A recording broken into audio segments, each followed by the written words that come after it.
Good morning, my friend. Welcome to the fourth hour. It's great to have you along. And before I forget, I've got to say thank you to Ron. Ron sent me. It's a really nice Batman. It's a patch, is what it is. Really nice Batman patch. Ron dropped me a note. Said, "Merry Christmas. Thanks for leadership in Sioux Falls." Ron, thank you very much. Very, very much appreciated. Steve, thanks. I appreciate that. I shared news on the air this morning that Katie and I got our license to get married, and we're going to be married on Monday, December 23rd. And which I had planned to be off anyway. I take vacation regularly around the holidays, and so we went down yesterday. It was a surprise to me. I didn't know it was coming. She and I have talked about it a number of times, but she really surprised me. And I talked about it on the air this morning. So, and very, very excited. She and I went out and enjoyed a dinner last night at the Attic East, which is close to where we live. So we just dropped by after we had picked up the license. I said, let's go celebrate with some dinner. So I was quite surprised. I didn't expect it from her. Again, we had been talking about it, and we have a great relationship, and she just wasn't there yet. And now she's there, and she's like, let's go. Okay. So that was great news. And thanks to all of you for the well wishes. I very, very much appreciate that. I received some emails this morning as well. So thank you so much. Very, very heartfelt. Okay. Also, I want to remind you, coming up tomorrow, and I'll post some things on Facebook for those of you who follow me on Facebook. But tomorrow is the $20 challenge at the Kettles, the Salvation Army Kettles in Sioux Falls.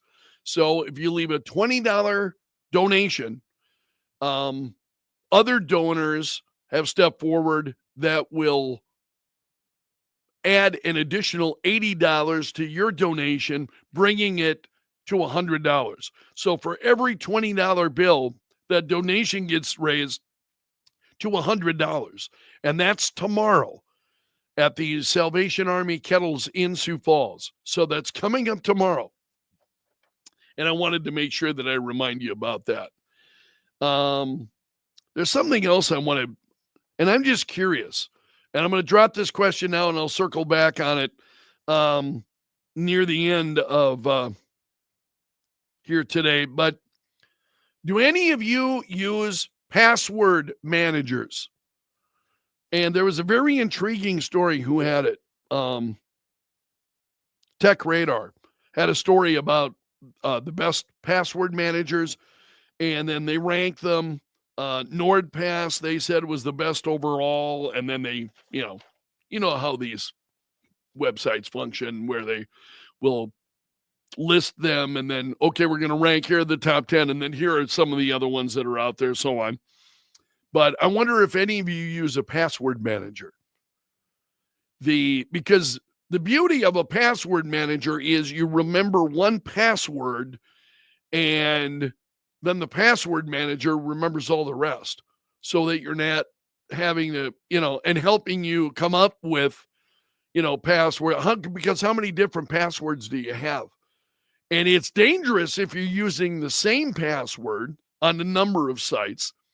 And I thought, well, it's time for Belfrage to join the 21st century and maybe to get a password manager. Anyway, so we'll leave that there. There are a few stories that I wanted to seriously, Steve, I have a hard time believing you painstakingly memorize all the different 10 to 16-digit passwords I use. Sucks when I have to change one. Yikes. That's a lot. With my memory, Steve, yeah, we're not going there. What I need is one password that I can remember, and I've got a process that's worked pretty well for me.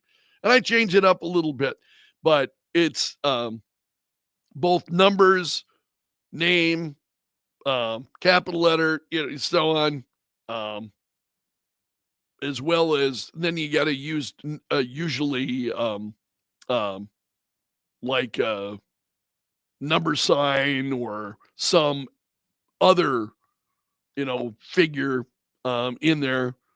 So I've got a system that has worked pretty well for me, but I'm thinking it's probably time to join the 21st century. All right, let's see what else is going on. There are a few stories that I wanted to share with you today. The this has been news this morning. President getting slammed for commuting the sentence of this judge, the Kids for Cash judge. I don't know if you remember this. So what he had done was he was a judge. He was convicted of funneling juveniles to for-profit detention facilities in exchange for $2.1 million in kickbacks. He is one of the guys that Joe Biden pardoned. So as I was telling you that there were like 1,200 commutations and then 39 pardons, something like that.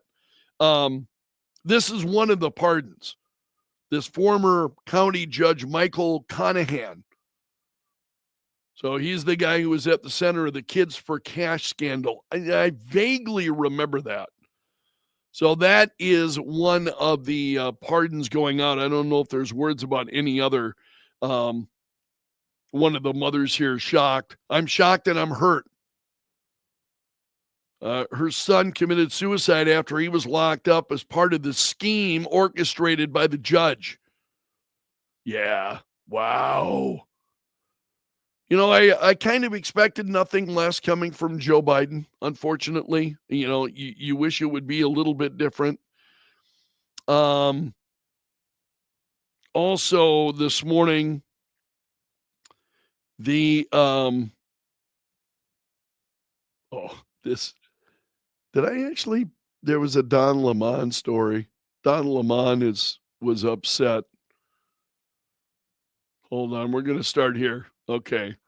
Don Lemon is upset having I don't want to choose that one. I had one earlier. Let's go to the Washington Examiner. Here we go. Don Lemon sour over Donald Trump being chosen as Times Person of the Year. So he's got a new show of his own, doing the same kind of thing I'm doing here. So he's got a show of his own. And he said, Time Magazine, what are you doing? Let me ask you, Time Magazine, what do you say to the women who, I guess, still read Time Magazine? Or the women who don't they do a whole Time 100 thing or something? So he doesn't even know what he's talking about, which is hardly a surprise. What about the women who are on that list? What about them? This is just crazy. So he's upset that Time Magazine has, and I love this. I mean, seriously, I just really enjoy it. I see Don Lemon getting upset, and I'm like, yeah, I'm all about that. Now, I agree, Steve. You're absolutely right. Don Lemon always is upset. Yeah, right on the button. Okay. Let's talk about. I'm going to come back to the issue with what's been going on with the drones in the sky and so on.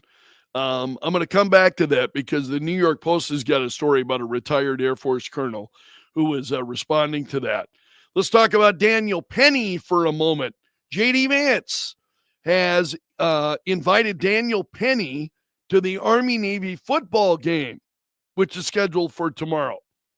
So Penny would join Vance as well as Donald Trump in his suite at the game in Maryland. So the rest of this is mostly things you know. But Vance had said on social media, he said, I've not said much about this case out of fear of negatively influencing the jury, but thank God justice was done in this case. It was a scandal Penny was ever prosecuted in the first place. Yeah, it pretty much was, I think. But when it comes to Alvin Bragg, I think, unfortunately, there are just so many of these people that just absolutely out of control in what they're doing. This is a story at Fox News, and it's coming from Iowa. And I don't know if I am as concerned about this as free speech advocates are. They are crying foul. And I'm saying, okay, let's wait a moment. Let me get through the story, and I'll be curious as to what you think. So please leave a comment as we go through this, because I'd like to see what you're saying. The nonprofit nonprofits worry me right out of the gate. Foundation for Individual Rights and Expression, FIRE, wrote to officials. Now, this Fremont Mills Community School District is in Iowa, okay? And they had a list, you can see it right here, of banned words. These are words that the students came up with and agreed should be banned, right? And so they're, in other words, they're not going to use these words. Some of them curse words, rage quitting, and a number of these. The beta, omega, alpha, beta, omega, sigma, Ohio among the words. See, Ohio's got a different meaning depending on, it can mean weird, cringe, or dumb. Riz. Yeah, have you heard that, Riz? I don't use any of these. This stuff is just, to me, it's juvenile, but it's appropriate that school kids are talking about it and words that they might, So they're saying also Diddy party, baby oil, brain rot, rage quitting. So the school had to respond to this yesterday afternoon. And they said they're trying to help students craft the list is an important lesson of civic responsibility, promoting empathy and awareness of how language affects others. I appreciate that. And you look at that list and, okay, some of those I understand might affect other folks, in a negative kind of way. And they said, our goal is not to censor or stifle student speech, but to guide students toward language that fosters a positive and inclusive learning environment. Okay, now what do you think of this? Because as I see that makes perfect sense to me. So banned words, they're not actually banning them. There's not as if students are, getting detention because they used one of these words on the list, or, you know what I mean? So I think sometimes I'm all about free speech, obviously. I'm all about free speech. But I'm also very much in favor of teaching kids reasonable speech. And so when they're saying these words, okay, they're banning them. There are no consequences that come with using one of these banned words. What's the uproar about?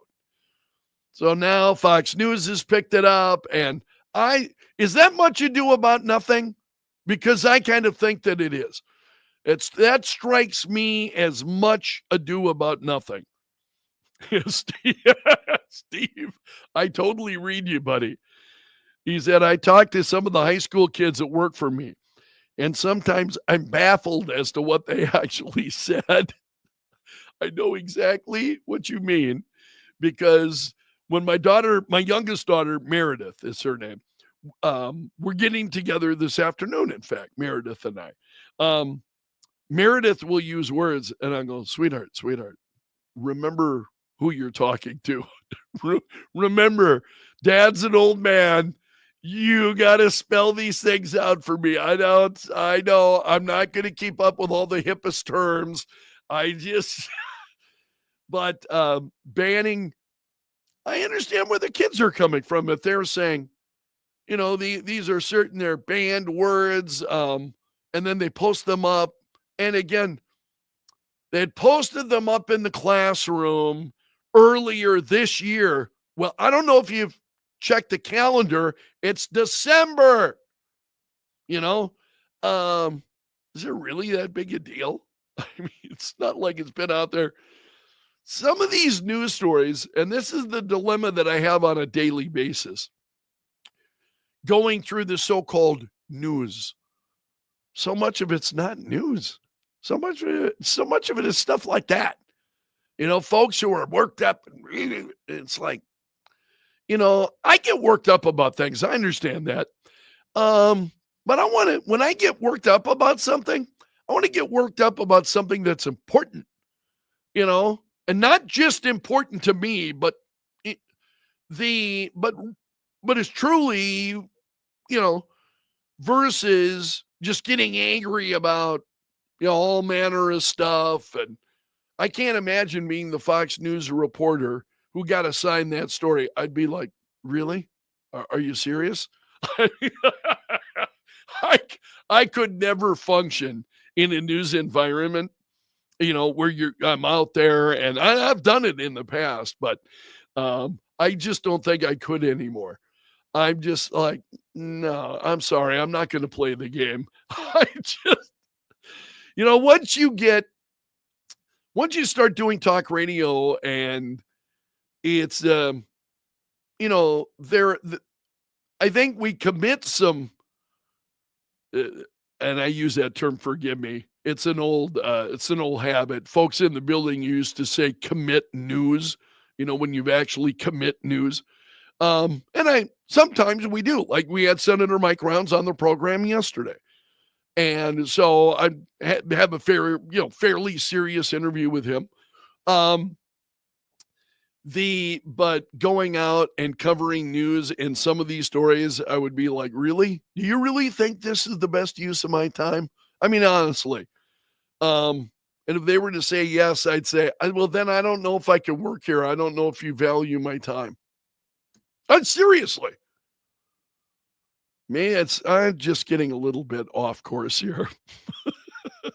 That happens sometimes. All right.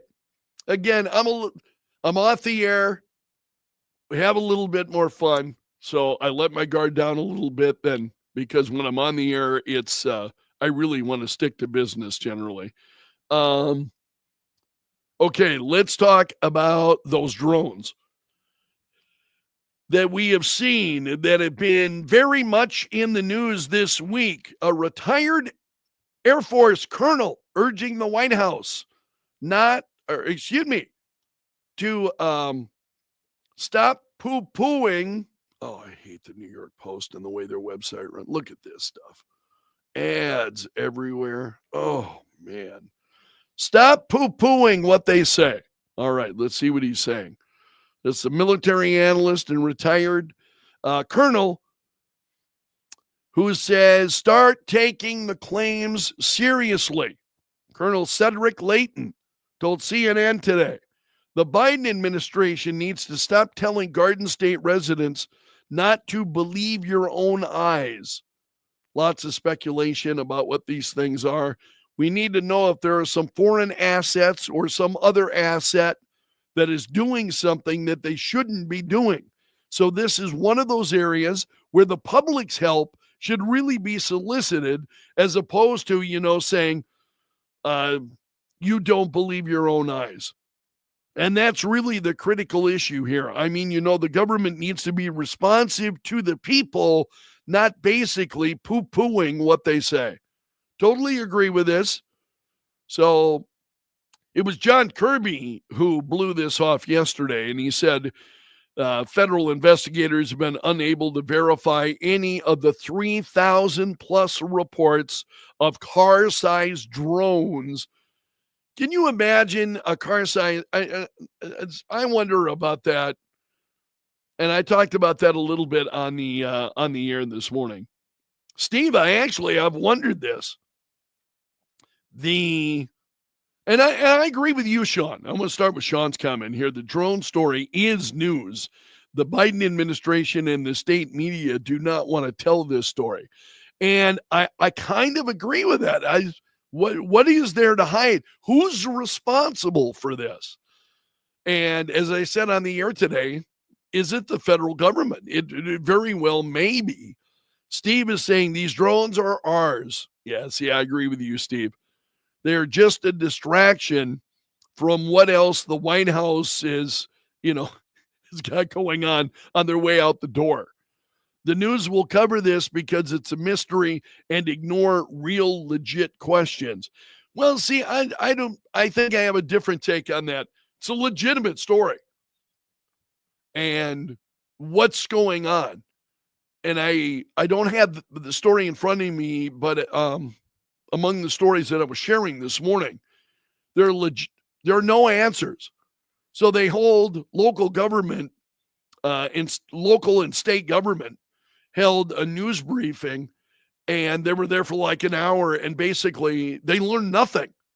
They learned absolutely nothing. They walked out of that briefing not knowing any more than they knew when they walked into the briefing in terms of what's going on.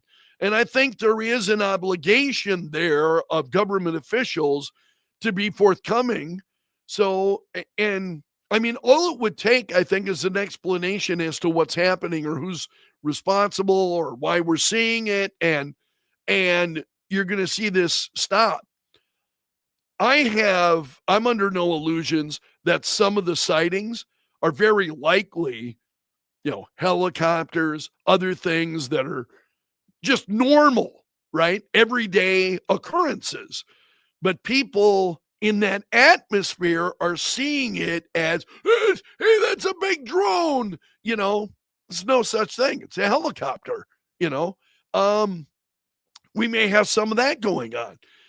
The more this story gets out, the more people are paying attention and the more they're reacting to things that, had they seen them 2 weeks ago, wouldn't have thought anything about it.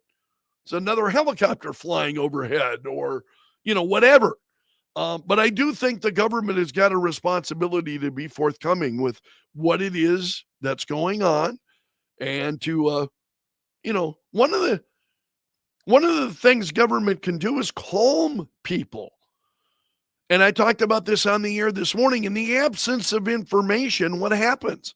When the government is not sharing any information at all, then there's all this speculation and all of this. The government actually does us a service when they are forthcoming and saying, okay, this is what you're seeing, and if there is a reason for concern, and if there's no reason for concern, okay, say that. The problem I have is they're out there saying, well, there's no reason for concern, but excuse me, I'm going to cough. Sorry. There's no reason for concern, but we don't know what the objects are. Well, how can you say there's no reason for concern if you don't know what the objects are? Don't you have to know what they are before you can say, hey, everybody rest easy, this is not a big deal, right? You need information before you can start saying that. So you get John Kirby up there. I will be so glad when this crowd is out of the White House, because these people are just an affront to common sense.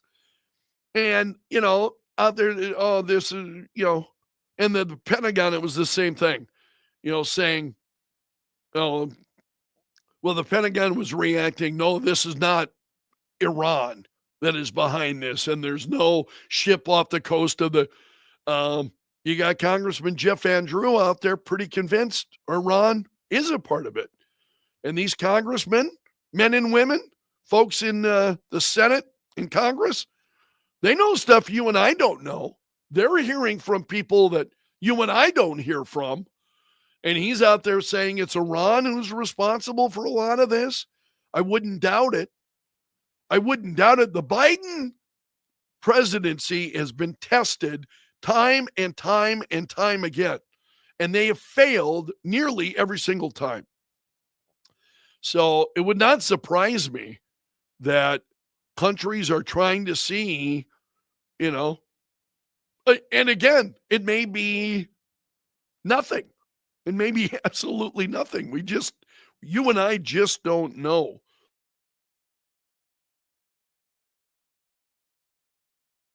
My apologies.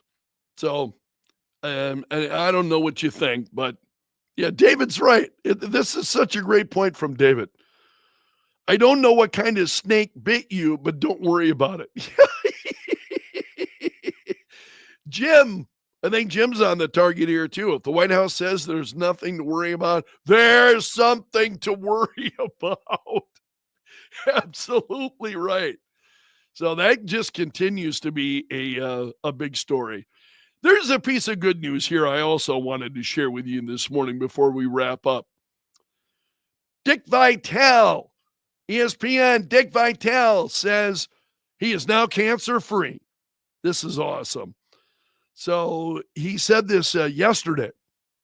His most recent scan shows he's cancer-free, 85 years old now, and that guy is just absolutely incredible. He said, Santa Claus came early as Dr. Rick Brown called and said my scan at 7 a.m. came back clean of cancer. Oh my God, thanks so much to all of you for your prayers. Yes, I'm cutting the nets down, baby. It's my national championship. So Dick Vitale is now cancer-free. Dick, that's great news. Awesome to hear that. I'm going to ask you to please hit the like button before you leave today, and we'll leave it there. And again, if you've, we were talking about password managers. Any of you use a password manager? Maybe none of you do.